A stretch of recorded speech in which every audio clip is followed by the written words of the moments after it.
contact somehow, and it works really brilliant. Could a telepathic message be sent from the moon back to Earth?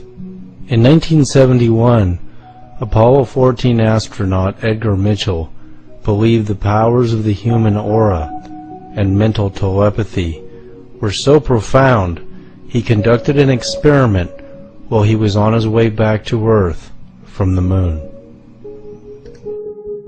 Astronaut Edgar Mitchell, one of our team of 2 astronauts who were the last group, I think, to walk on the moon. This was the 3rd group to walk on the moon. On his way back, decided to do a psychic communication experiment. He didn't tell his superiors about it, but he'd arranged with several psychics on the ground back here on Earth to try to send them psychic messages about cards.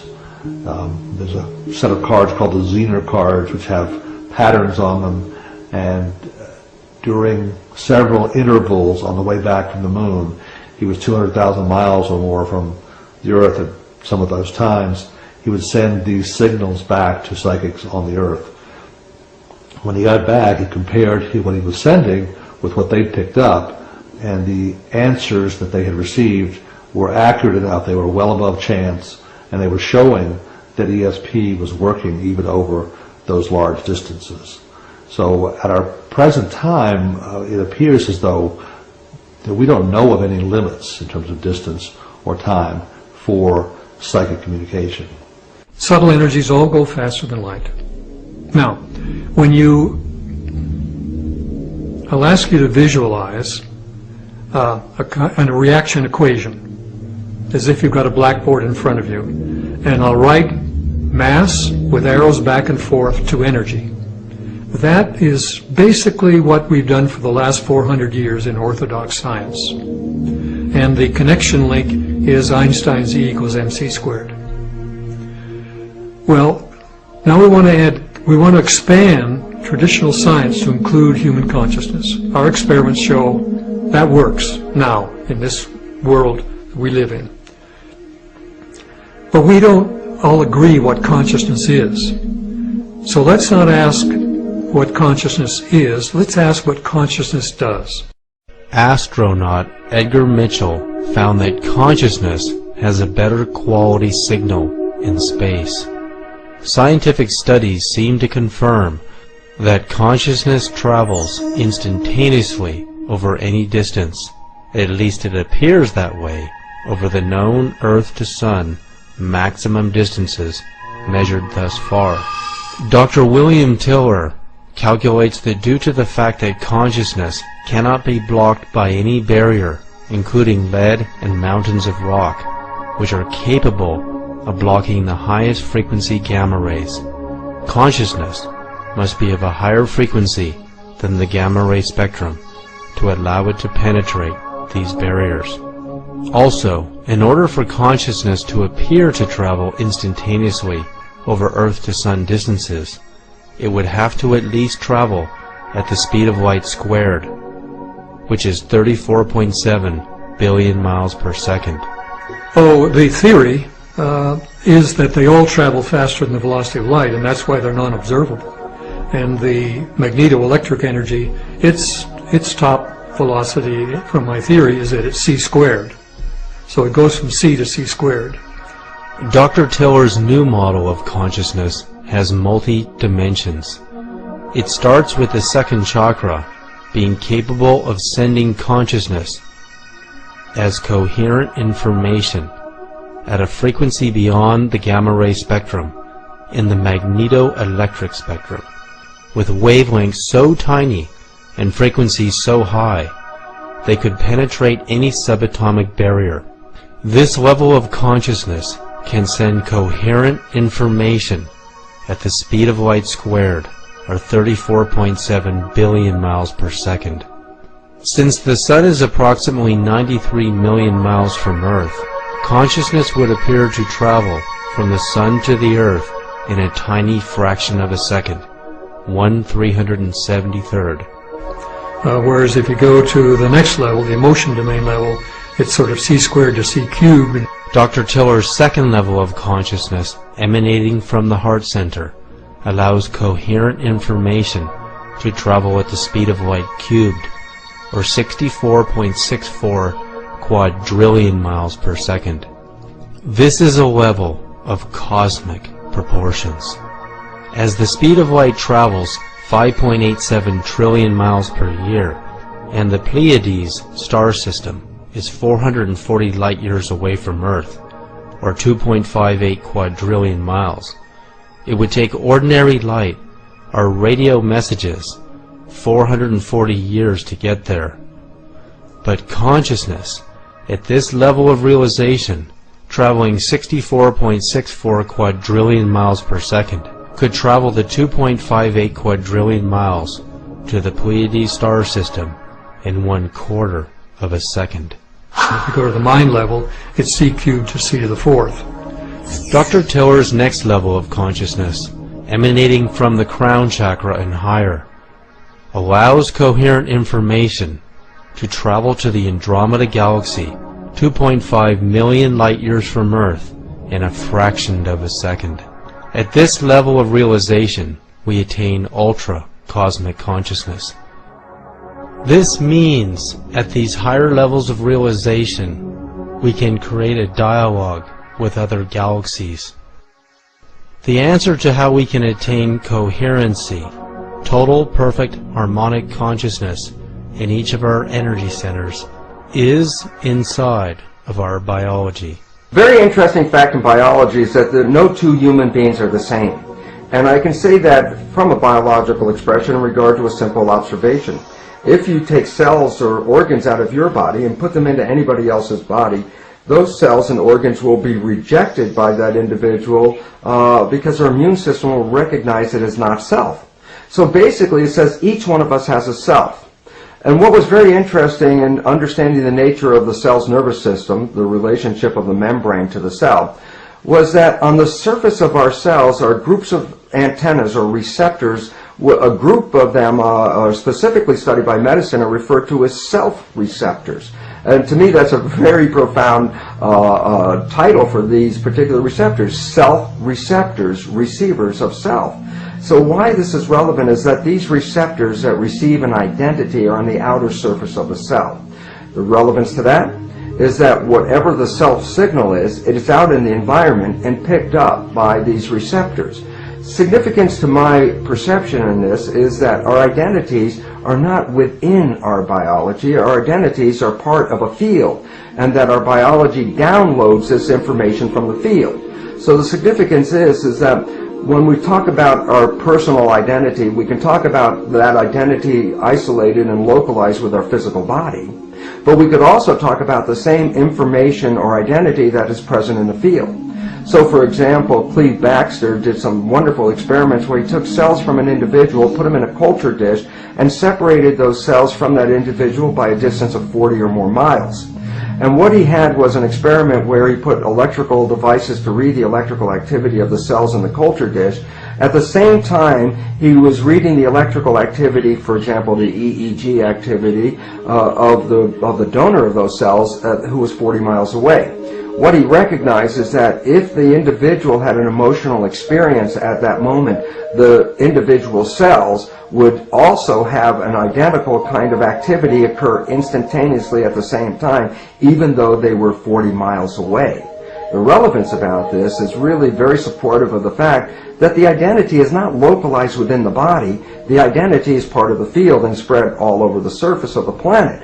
Significance is this, is that then two people have two physical bodies and they can interact, but they also have two environmental identifications, meaning some kind of energy in the field that is unique to them. Since the field is all entangled and integrated with each other all over the world, that means people are never really separated from each other by physical distances in regard to their personal identity, even though their bodies may be separated.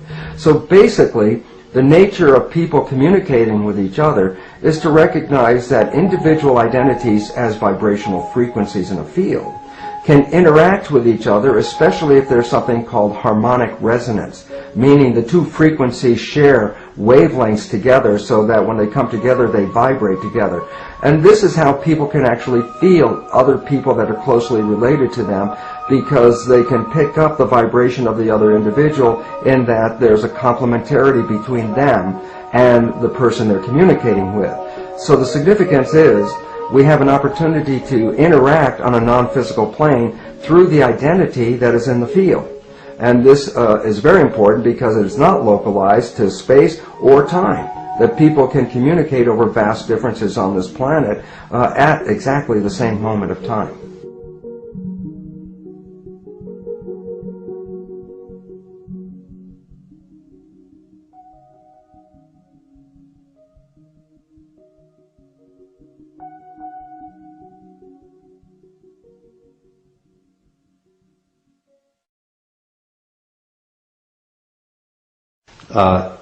In our current science, there are four basic forces: electromagnetism, gravity, and the strong and the weak forces which occur in the nucleus, and they hold the nucleus of atoms together.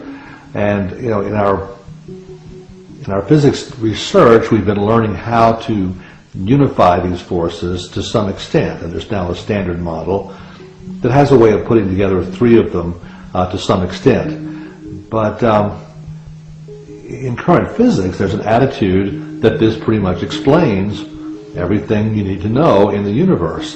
Unfortunately, that idea is based on the fact that our knowledge of physics comes from high-energy particle experiments. Scientists take elementary particles and bang them together at high speed, and they watch what happens, and they say, well, that's the universe, okay? That's what we have to explain. And our current model does a pretty good job of explaining that. What they've overlooked are a lot of other phenomena that they don't tend to study. And if you take the example I mentioned of ESP or psychic connections, that's one area which says that there are forces and ways of interacting that can't be explained by that four-force model. When scientists measure the capabilities of subtle energy or the psychic force, it outperforms all of the other forces. Today, we store and transmit information through radio and television waves. This kind of information is likened to human consciousness, but it doesn't possess all of its qualities. Consciousness is still unique and more powerful.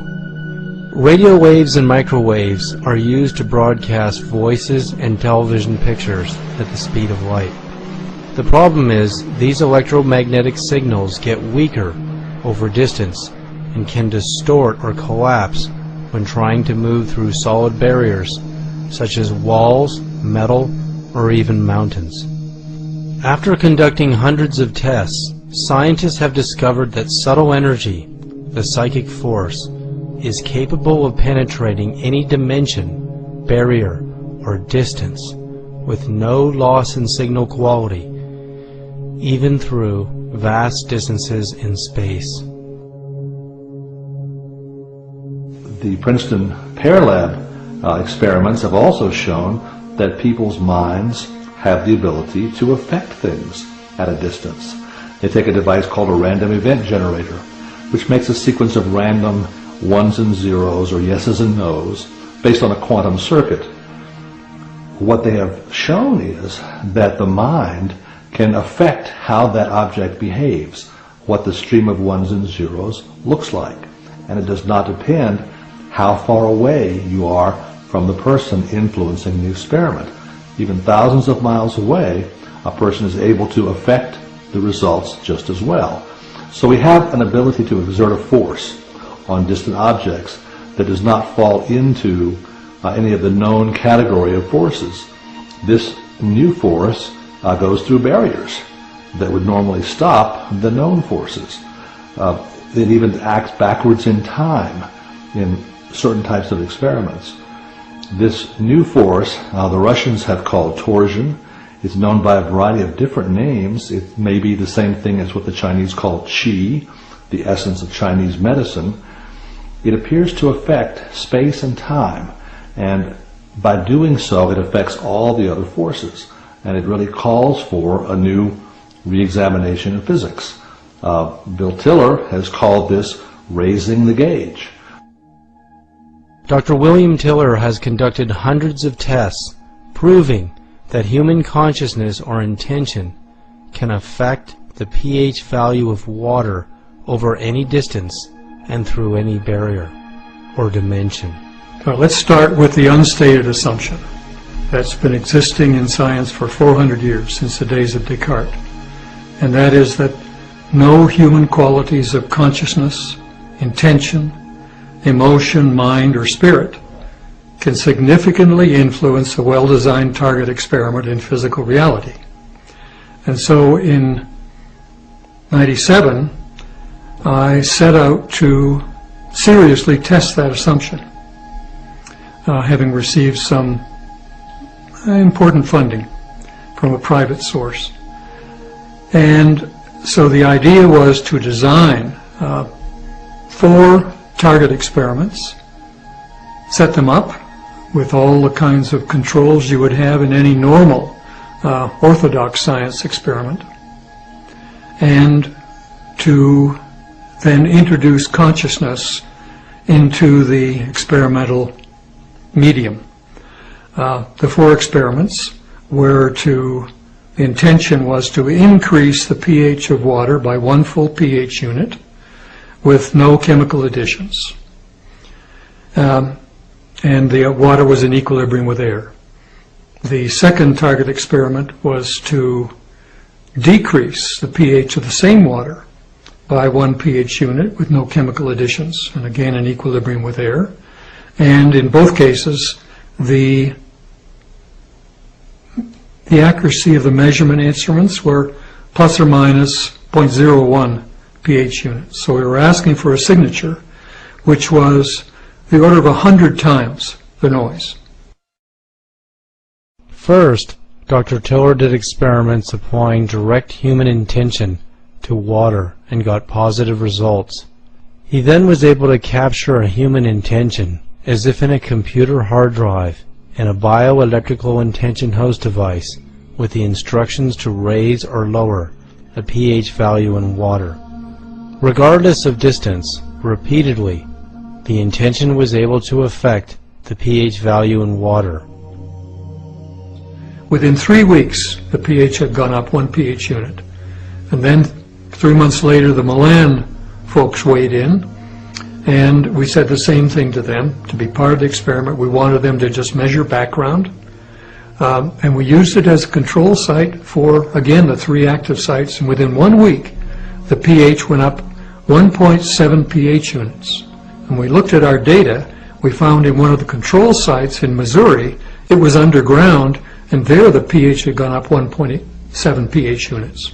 So what we gathered, not only was there information entanglement over as much as 6,000 miles, but that if the measurement site was below ground, the pH went up more than 1 pH unit. If it was 3 stories up in the air, as it was in Bethesda and Baltimore, it only went up 0.8 pH units. But if it was at ground level, it went up 1 pH unit, which was the level where we first made the imprint intention into the devices. Another amazing quality the psychic force exhibits is no distortion between sender and receiver. That means the lines of communication remain private. I'm Gary Schwartz, and I'm currently a professor of psychology, medicine, neurology, psychiatry, and surgery at the University of Arizona, where I direct a laboratory for advances in consciousness and health. And I direct a team of people doing research that essentially integrates body, mind, and spirit. I've been doing a lot of research in the area of energy healing and consciousness that involves energy and also extends beyond us. So where one person's consciousness and energy can affect the physiology, biochemistry, cellular function, and conscious experience of someone else, either locally in a close proximity or even hundreds or thousands of miles away. And that's summarized in my new book, The Energy Healing Experiments. Well, we've done many kinds of experiments to look at both local and non-local or distal effects of intention on healing. One area of research involved what's called biophoton imaging, where we literally using a supercooled camera. It's cooled anywhere from -70 to -100 degrees centigrade. These cameras were originally designed to look out into deep space, to photograph galaxies we cannot see with the naked eye. Well, we began to wonder if we could use these cameras to actually image living systems. So instead of looking out into space, we're looking at biology. And we began working with plants. And one of the many reasons for working with plants, besides they're fundamental to life and they relate to light, and we are very much part of connect with the plant community. But plants are also very easy to work with because they can sit in the dark for long periods of time. They sit still. And so therefore you can get very good images of the light that the plants emit. And what we found is that not only can we measure the light that's coming out of the plants, which you cannot see with the naked eye, but we can measure auras that are actually surrounding the plants. So you can see the light that's going on around the plants. Then we can actually see how the plants interact with light. So for example, if you have two geranium leaves, one next to the other, and you take a long exposure, you can actually see the extension of the light, and it's like lightning grabbing one another and caressing one another. You actually see the light beams connecting the two, which again has never before been seen. Now you can take healers, and healers can, for example, send healing intentions to a leaf, or they can speak specifically asked to say, can you enable the leaf to glow more? And then we could actually show that people who are trained as healers can actually, without touching the leaves, with their intention, send an intention for the leaves to spontaneously glow more. And then we can place them in this completely dark chamber where these images are obtained, and lo and behold discover that the leaves are glowing. Now you take that one step further and you could say, well, what about people from a distance? Could people do this 10 miles away? Could they do this 100 miles away, or even 1,000 miles away? And with Lynn McTaggart, who wrote the book The Field and has written a new book called The Intention Experiment, we've been doing long-distance experiments where, for example, a group of 400 people in England will, together as a group for 10 minutes, send an intention to a leaf in Tucson, in my laboratory, to glow. And we'll have two leaves. We'll call them leaf A and B. Each leaf has been injured. It's been, little holes have been placed in it, 16 of them in a 4x4 grid, because when you injure a leaf, it actually glows more, because when there's injury, there's actually the healing response involves energy. And then what we do is we have two video cameras, cam recorders, picking up the images of each of the leaves, and then sending by the internet to England. Now, someone in the audience flips a coin, and it comes out randomly heads or tails, and let's say they pick leaf B. At this point, the image from Tucson being sent to London of leaf B is now on the screen. And now 400 people can simultaneously send glowing intentions to the leaf that they see. Meanwhile, my research assistant in Tucson, Mark, he's blind to which leaf has been selected. Okay? After the 10 minutes, Mark is then asked to take the leaves and put them into the biophoton imaging system so we can collect these long exposure images of the leaves. And then they're blindly scored before we break the code to find out what happens. And much to my absolute amazement, sure enough, if leaf B was selected from a distant group and they could actually see the leaf, they're able to affect the glowing of that leaf compared to a match control. German physicist Fritz Albert Popp proved the existence of biophotons, that all living organisms, including humans, had auras that transmitted and received intelligent signals. He also found that plants communicate at a distance with one another by their transmissions and receptions of biophotons. This digital photograph of a giant palm tree shows something extraordinary that appeared invisible to the naked eye. A 2 to 3 foot wide orb of plasma light. It even has a green plasma membrane, kind of like a giant cell. Are plants in communication with invisible beings of light? Could we be in communication through Einstein's action at a distance with our future soul matches as friends, loves, husbands, wives, teachers, business partners, and spiritual mentors before we meet in person for the first time? Could this communication be happening based on our current thoughts